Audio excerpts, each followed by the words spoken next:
Hi, welcome back to Mr. Slover's Math. Today we're going to focus on solving systems of equations by elimination or substitution. So this is just a quick review of different ways that we can solve a system and what they look like.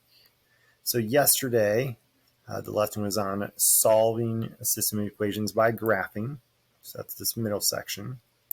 And then today we're focusing on this one, because we're going to solve an equation without graphing. Okay, so if there are three different types of solutions for linear equations, so the first one could be one solution. So graphically it looks like this. I have two lines that intersect in one spot. I could also have no solution to a system of equations, which means I have my lines do not intersect. I have no x or y value that I could substitute into both equations that would make them true. And then I also have many solutions over here, or infinitely many solutions, which means I just have the same line graphed twice. So that's what we saw yesterday. Today we're focusing on this part because we're going to be solving algebraically. So when we solve a system of equations algebraically and we get one solution, this is what it's going to look like. I have x equals 7 and y equals 4. Okay, that's just how it could look in my equation after I'm done solving. Or maybe I get this middle one where it says 12 equals 2. Well, that's not a true statement, so that's why I would write no solution. Could also have a true statement. X equals x, 4 equals 4, 10 equals 10. Any true statement means I'm going to have many solutions. I mean, graphically or visually, this is what it looks like. And so it's always nice to know what these look like to help you figure out what's going on. So let's see this in action. It says solve a system of equations using substitution. So I went ahead and came up with some steps for success. It says solve one equation for x or y. If it's already solved for you, great. Then there's nothing you really need to do for step one. If it's not, then you need to solve for x or y. After that's done, you got to plug the answer from step one into the other equation. Don't plug it into the same equation you just solved for. Plug it into the other equation. You got to solve for the variable of step 3. Step 4 is plug the answer from step 3 into one of the equations and solve for the remaining variable. And finally, don't forget to write your solution, whether it's an ordered pair or whether you're writing no solution because you have a false statement, or infinitely many solutions because you have a true statement. So let's look at this. Letter A says y equals 6x minus 11 is the top equation, and negative 2x minus 3y equals negative 7 is the bottom equation. Well, if I look at step 1, it says solve one equation for x or y. I have y isolated. Y is all by itself. It says y equals and everything else is on the other side. So step 1 is done. I'm going to take that, the 6x minus 11, and I'm going to substitute it in anywhere I see a y.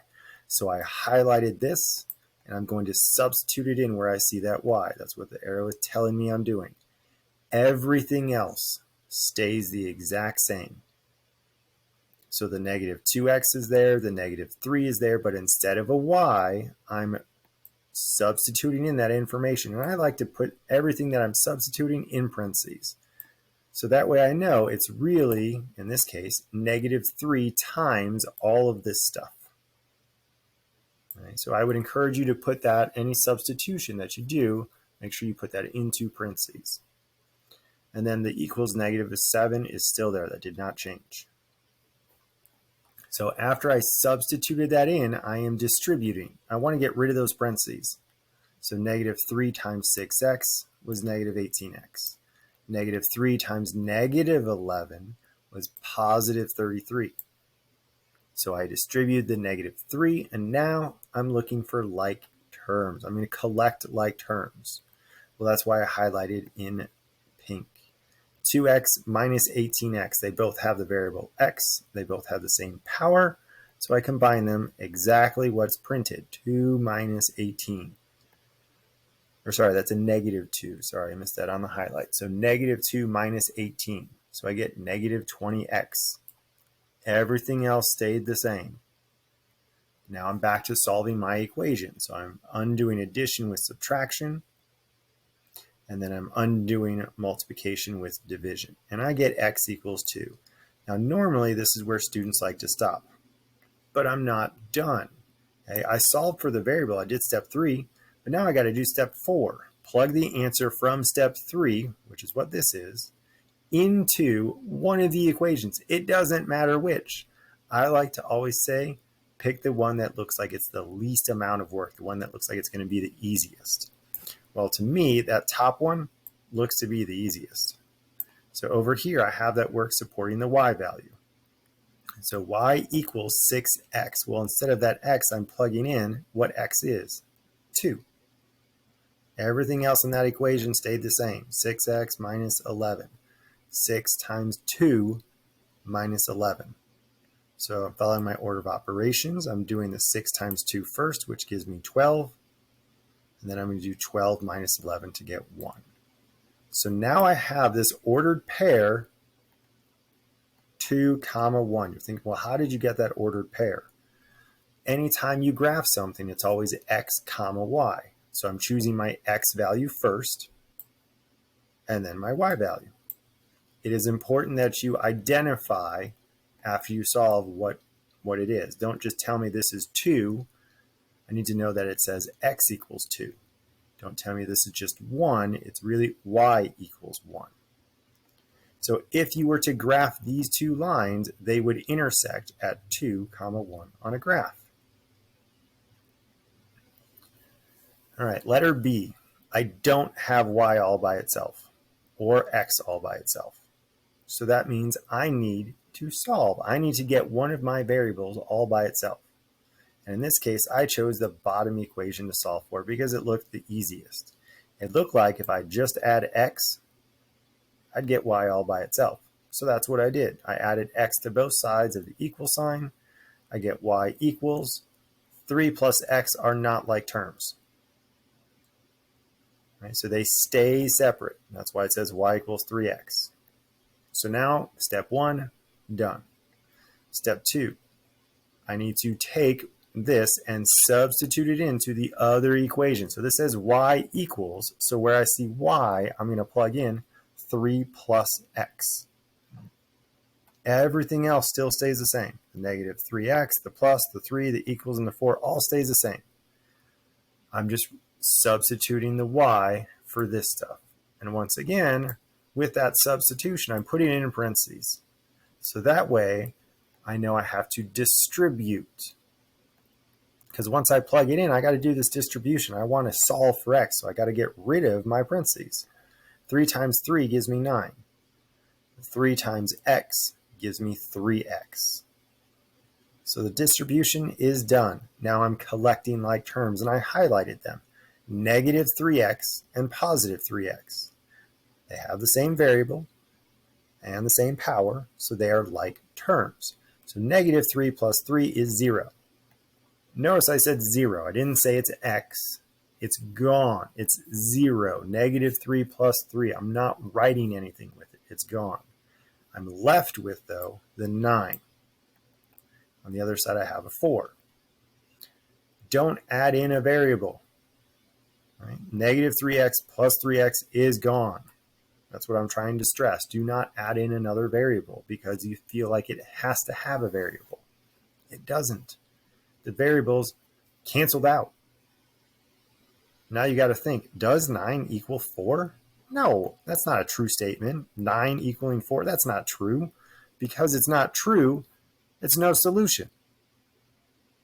That means these two lines are parallel. They may not look like it, but they are parallel. So if you were to graph it, you would have two parallel lines. There's not going to be a solution.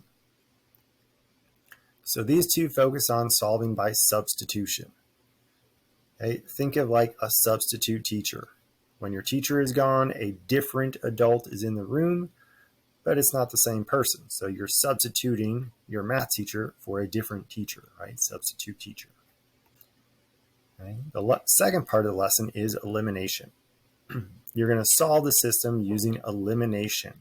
So once again, here's some steps for success. You're going to align like terms vertically. You're going to eliminate one of the variables with addition or subtraction and solve for the leftover variable. Plug the answer from step 2 into one of the equations and solve for the remaining variable, and then write your solution. Step 3 and 4 are similar to what we just did with substitution. So it's 1 and 2, that's a little bit different. So think about elimination. When you eliminate something, you get rid of it. You're eliminating, you're getting rid of. So here I'm making sure my variables are lined up. I have the x term, some sort of operation, a y term, some sort of operation, and then I have my constants. So everything is lined up, ready to go. Now I need to add or subtract. So when I add or subtract, I'm adding or subtracting going down. Everything's lined up for like terms, so that's what I'm going to do. I want one of my variables to eliminate. So if I do negative 6x plus 6x, well, that's gone. Negative 6 plus 6 is 0.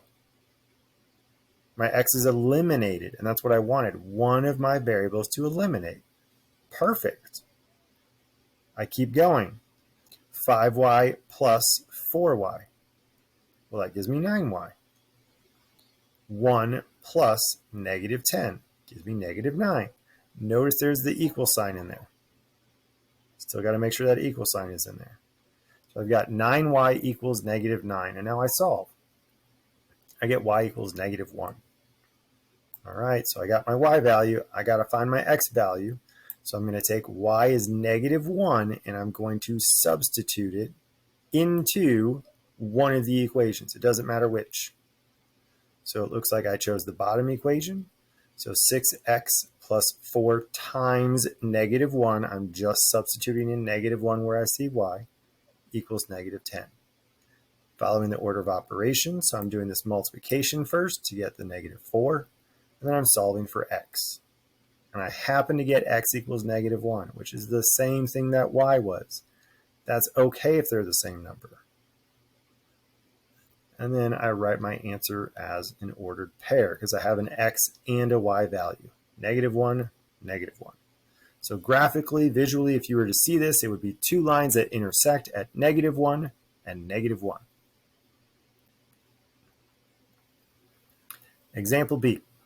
I got make sure my variables are lined up vertically, 10x, 10x, some sort of operation, my y's, my equal sign, and my constant. So everything is lined up. I am good to go. Now, if I add going down, 10x plus 10x, that doesn't reduce. Right? I want it to be 0, didn't eliminate. If I do 2y plus negative 7y, that did not eliminate. That doesn't give me 0y. So my other option is to subtract. So if I do 10x minus 10x, well, that's gone. My x's are gone. That's what I wanted. They are eliminated. Okay, so now I just keep going with subtraction. 2y minus negative 7y. And in red, I wrote what I was doing. 2y minus negative 7y is 9y. I have my equal sign, and then on the right side, once again in red, I wrote what I was doing. 18 minus negative 18. That gives me a positive 36. So 9y equals 36. I go ahead and I solve. I get y equals 4. And now I'm back to substituting in y equals 4 into either equation. I chose the top equation. So 10x plus 2 times 4 equals 18. Follow my order of operations by doing that multiplication. I got to get rid of those parentheses. And then I'm subtracting 8 and then dividing by 10. And I write my answer as an ordered pair, x, comma, y, 1, comma, 4. And then letter C. What happens if your variables are not lined up? So here I have my y and then my x. That's not vertically lined. Well, you just switch around your terms. Okay, they're on the same side of the equal sign. You can just move them around. All right, that's your associative property, commutative property of association. And I just switch them around. That's okay. Now that they're lined up in blue,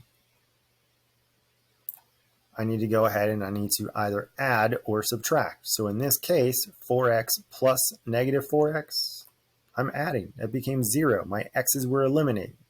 So I keep going. 8y plus negative 8y. That's 0. That's okay. I keep going. I got my equal sign. The other side, negative 24 plus 24, 0. Man, my variables are gone. My constants are gone. I get 0 equals 0. That is a true statement. That means I have many solutions, infinitely many solutions. That means that these two lines are actually the same line. Okay. And then this is just asking for you to describe in some sentences what the solution set looks like. I know these are not complete sentences, but this is the general idea of what I would be looking for on your homework or notes or an assessment. So today we focused on solving by elimination, where one of your variables eliminates when you add going down, when you add vertically or subtract vertically. And then the other part was solving by substitution, where I take, in this case, y is 6x minus 11, and I'm substituting that in anywhere I see the letter y.